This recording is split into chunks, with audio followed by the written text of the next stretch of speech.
Bismillahirrahmanirrahim. Assalamualaikum warahmatullahi wabarakatuh.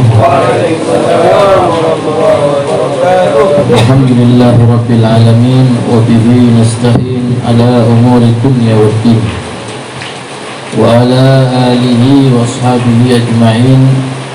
Rabbi israh li sadri wa yassir li amri wa hlul 'uqdatam min lisani yafqahu qawli, amma ba'd. Saya hormati dan saya takdimi wabil khusus Sahibul Bait Bapak Kartolo dan Ibu Sarah mata Allah fi kulli hayatina. Mungkin yang kula hormati dan kula takdimi Habib Alwi, Habib Novel. Mungkin yang kula hormati dan kula takdimi Bapak Khalidun, Bapak Abdul Malik dan lintun-lintunipun. Mungkin yang kula hormati jamaah rutinan malam Senin akhir bulan Hijriah. Mudah-mudahan Allah paringi keistiqomahan, Allah paringi keberkahan, barokah saking hujan, rahmat saking hujan. Mudah-mudahan hujan membawa berkah dan manfaat, amin ya rabbal alamin. Sayyidina Anas bin Malik radhiyallahu anhu an Rasulillah sallallahu alaihi wa alihi wasallam, dari sahabat Anas bin Malik dari baginda Nabi Muhammad sallallahu alaihi wasallam, Rasul bersabda, ajibtu lil mu'min innallaha la yaqdi lil mu'min qada'an illa kana khairan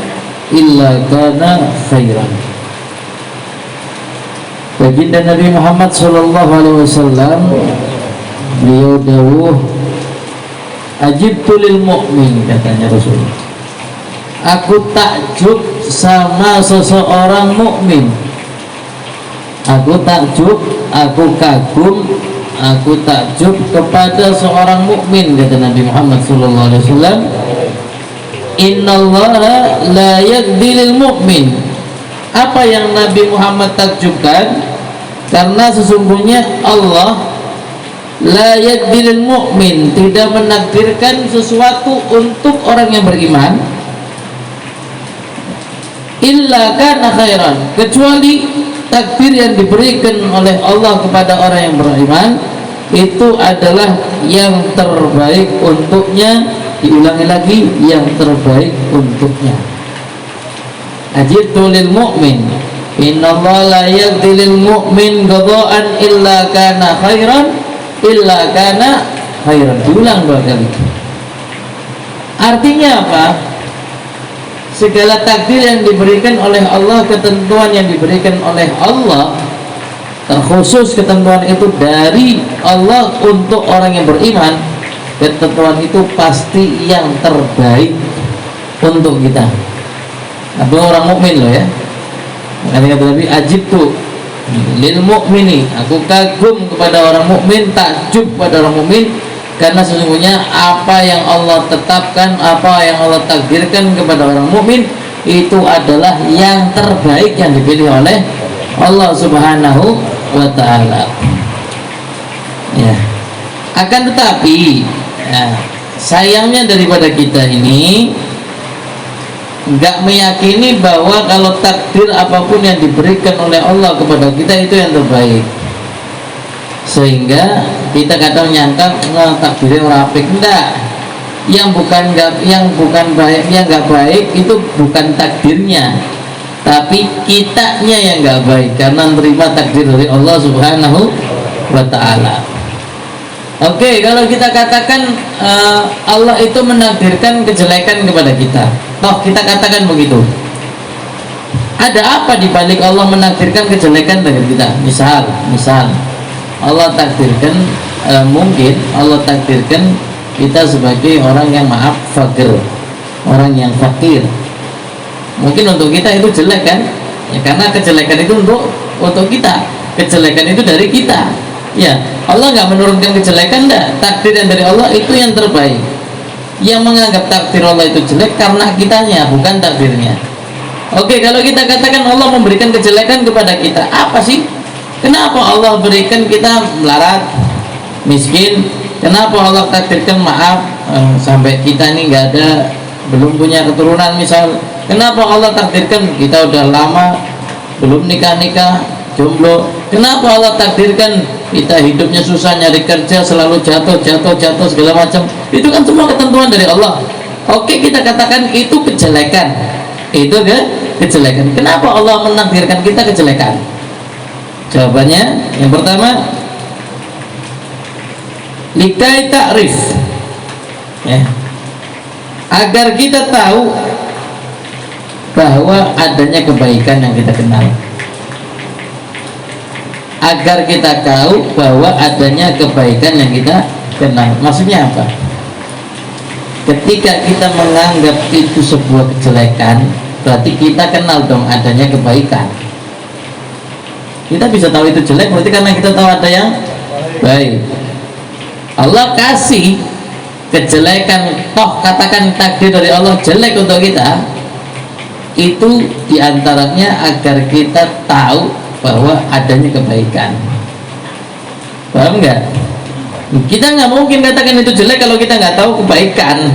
Berarti secara tidak langsung di situ Allah mengenalkan yang baik yang mana, yang tidak baik yang mana. Yang kedua, likai nas ta'allaq billah, agar manusia ini bersandar diri, ya, bersandar diri kepada Allah Subhanahu wa taala. Umumnya orang ketika diberikan ketentuan yang jelek, umumnya nih mendekatkan kepada Allah enggak? Umumnya mendekatkan diri kepada Allah. Saya kasih contoh. Anda dikasih sakit itu baik atau jelek? Ayo, dikasih ketentuan sama Allah, kita dikasih takdir sakit bertahun-tahun. Menurut kita apa? Jelek dong. Iya. Kalau menurut Allah, Allah nggak nurunkan kejelekan. Yang menjadi takdir jelek adalah kita. Oke. Sakit yang bertahun-tahun itu, umumnya orang kalau sakit bersandar kepada Allah nggak? Bersandar. Orang sakit itu pasti ingat sama Allah. Ya Allah, ini teman nikmat Allah. Dosanya aku, ya Allah, larang namanya. Ya Allah, ya Allah, sebut-sebut Gusti Allah terus. Bersandar kepada Allah. Tapi kalau lagi dalam keadaan nikmat, sehat, lupa. Nah, ketika orang mendapatkan ketentuan yang jelek, umumnya dia akan bersandar kepada Allah. Kalau kita katakan Allah menurunkan takdir jelek, di antara hikmahnya agar kita bersandar kepada Allah Subhanahu wa taala. Anda ini, maaf, dikasih takdir jelek, Anda jomblo terus. Ya, misal jomblo terus, nggak nikah. Setiap ketemu kiai kasih amalan, lakukan amalan. Sholat malam 40 dino lakukan. Ini 40 lakukan. Baca ini lakukan. Sokoy poe. Kenapa? Karena kita menyaksikan bahwa diri kita ini mendapatkan ketentuan yang jelek. Jadi kita bersandar kepada Allah, minta sama Allah biar cepat dapat jodoh. Begitu juga takdir-takdir jelek yang lain. Rata-rata kita akan bersandar kepada Allah Subhanahu wa ta'ala. Itu yang keberapa? 2. Yang ketiga, likai nas yastaghfirunallah ba'da yaf'alul, supaya manusia ini bertobat kepada Allah Subhanahu wa taala setelah ia melakukan dosa. Supaya manusia ini bertobat kepada Allah Subhanahu wa taala setelah ia melakukan dosa. Contoh, ada orang yang maaf, notabene-nya sukanya maksiat. Dia menganggap bahwa maksiat itu adalah takdir dari Allah, yang menganggap bahwa dirinya itu jelek. Ya, akhirnya setelah dia melakukan maksiat, umumnya kalau melakukan maksiat biasanya kehidupannya seret, ada aja, pokoknya ada aja. Susah cari kerjaan, orang-orangnya angel kabeh, ditutup pintune. Itu diantaranya karena kita melakukan kemaksiatan. Nah, biasanya ketika sudah begitu kita akan tobat kepada Allah. Ya Allah, ya aku biar koyong ini. Ya Allah, ya saya dulu mendolimi. Ya Allah, saya dulu begini. Ya Allah, saya begini. Kita akan bertobat kepada Allah Subhanahu wa Ta'ala. Itu hasil atau hikmah daripada ketika Allah menurunkan takdir ketentuan yang menurut kita itu jelek. Yang keempat, ya.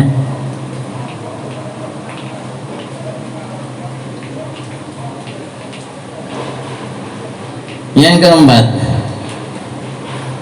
ada maslahat yang besar, ya, fihi manafi'un kabir, ada maslahat yang besar, ada manfaat yang besar di balik setiap kesulitan atau musibah yang kita dapatkan.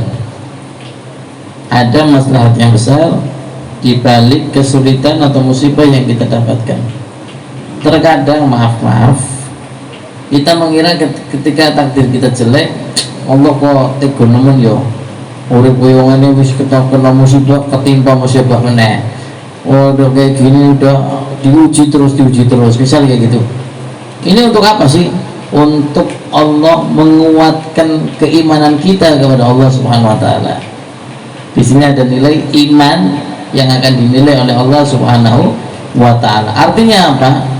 Dengan ketentuan yang menurut kita jelek dari Allah, di situ ada manfaat yang besar, ada maslahat yang besar untuk diri kita, agar kita tahu, ya, maslahat yang besar agar kita tahu.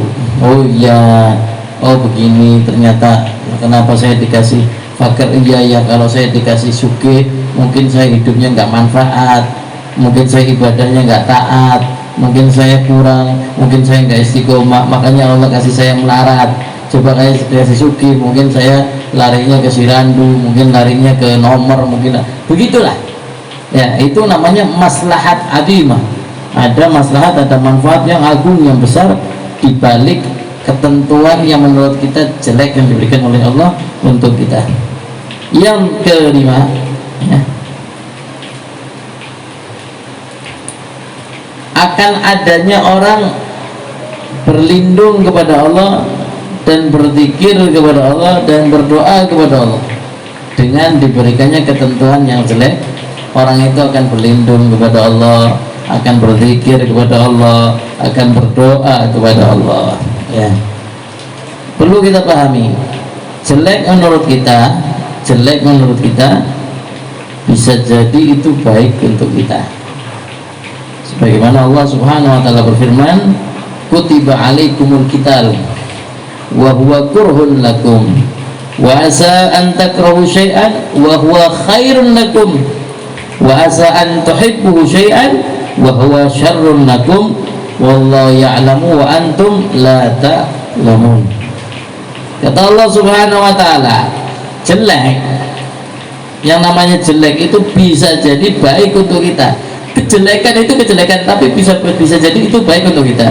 Dicontohkan oleh Allah di dalam Al-Quran, ya, surat Al-Baqarah ayat 216, kutiba alaikumul qital, apa? Diwajibkan atas kalian pembunuhan. Diwajibkan atas kalian pembunuhan. Artinya apa? Ketika ada orang yang dibunuh mati, maka diwajibkan untuk dibunuh kembali, namanya kisos. Diwajibkan atas kalian pembunuhan, ya. Padahal saya tanya, pembunuhan itu baik atau jelek? Pembunuhan baik atau jelek? Jelek.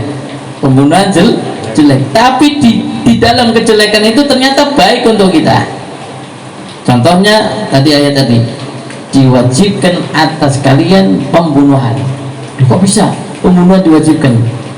Padahal kata Allah, wa huwa kurhun lakum, padahal pembunuhan itu adalah sesuatu yang dibenci oleh Allah.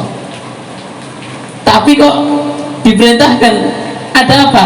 Karena di dalam kejelekan itu ada kebaikan untuk kita.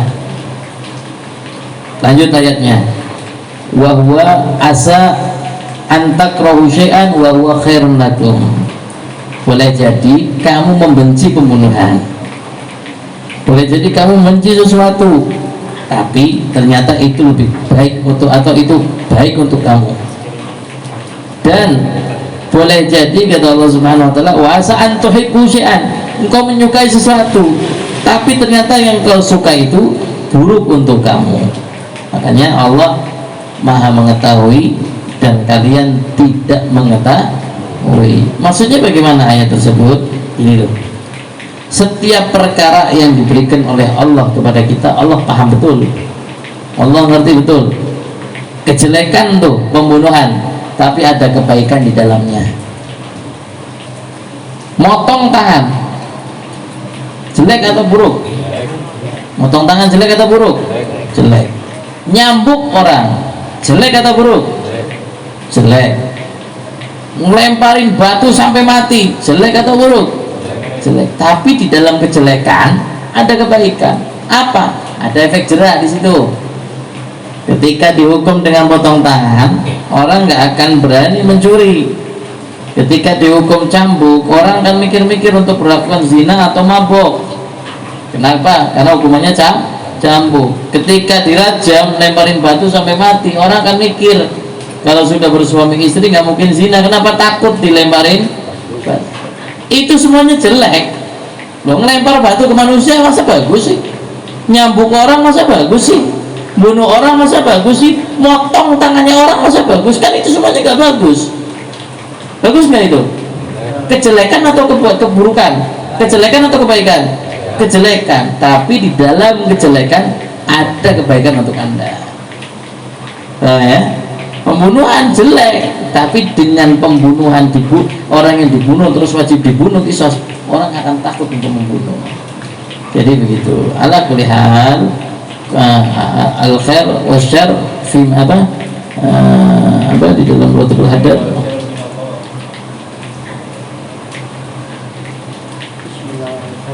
Bismillah al-khair wa syarr fi masyiatillah. Bismillah al-khair wa syarr fi masyiatillah. Itu semuanya di genggamannya Allah Subhanahu wa taala. Baiknya dari Allah, buruknya juga dari Allah Subhanahu wa taala. Ala kulli hal, takdir yang tadi dikatakan oleh Nabi, ajibtu lil mu'mini, aku kagum, aku takjub pada orang mukmin, innallaha la yaqdi.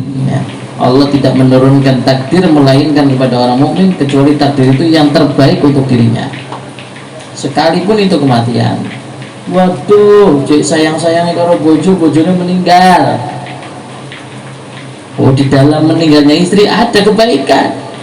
Di dalam meninggalnya suami ada kebaikan. Mungkin ada yang lihat itu jelek, tapi ada kebaikan.